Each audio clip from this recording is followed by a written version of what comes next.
اور بلکہ سنا ہے کہ جو اپنے آپ کو لاء منسٹر کہتے ہیں یا پرائم منسٹر کہتے ہیں، ان کے پاس بھی ڈرافٹ نہیں تھا۔ تو اس لیے ان حالات میں جو کسی قسم کی بھی امینڈمنٹ لانی جو ہے وہ سوائے بدنیتی کہ اور کچھ نہیں ہو سکتی۔ دوسری بات یہ ہے کہ ایسی امینڈمنٹ کی کوئی ویلیو نہیں ہے۔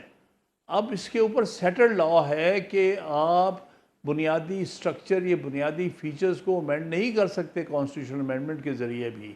لہٰذا from that point of view بھی میرے نزدیک اس قسم کی کانسٹیٹیوشنل امینڈمنٹ جو ہے اس کی کوئی ورتھ نہیں ہے۔ انڈیا میں بہت ساری ایسی کانسٹیٹیوشنل امینڈمنٹس کو ان کی سپریم کورٹ نے ریجیکٹ کیا ہے اور ان کو وائڈ ڈکلیئر کیا ہے۔ تو یہی اختیار سپریم کورٹ آف پاکستان کے پاس بھی ہے، جو کہ فل کورٹ نے تقریباً 13-4 کی میجورٹی کے ساتھ ایکسیپٹ کیا تھا کہ کچھ جو بنیادی فیچرز ہیں، یہ میں بات کر رہا ہوں 2015 کی ججمنٹ فل کورٹ کی، جس میں 21ویں ترمیم چیلنج ہوئی تھی۔ انہوں نے وہاں یہ کہا تھا کہ کچھ بنیادی فیچرز ہیں جو کہ امینڈمنٹ سے بھی نہیں ہٹائے جا سکتے، جن میں کہ انڈیپینڈنس آف جوڈیشری انہوں نے کہا تھا، جن میں سپریشن آف پاورز کی بات کی گئی تھی۔ تو یہ دو ایسے ہیں، یہ جو امینڈمنٹ پرپوزڈ امینڈمنٹ ہے یہ کلیئرلی ان دونوں بنیادی فیچرز کے خلاف ہے۔ یہ جوڈیشری کی انڈیپینڈنس بھی ختم کرنے کے در پہ ہے، اور اس کے ساتھ ساتھ جو سپریشن آف پاورز یعنی یہ پارلیمنٹ جو ہے وہ اختیارات لے جانا چاہتی ہے جوڈیشری کی، جو کہ وہ نہیں لے سکتی۔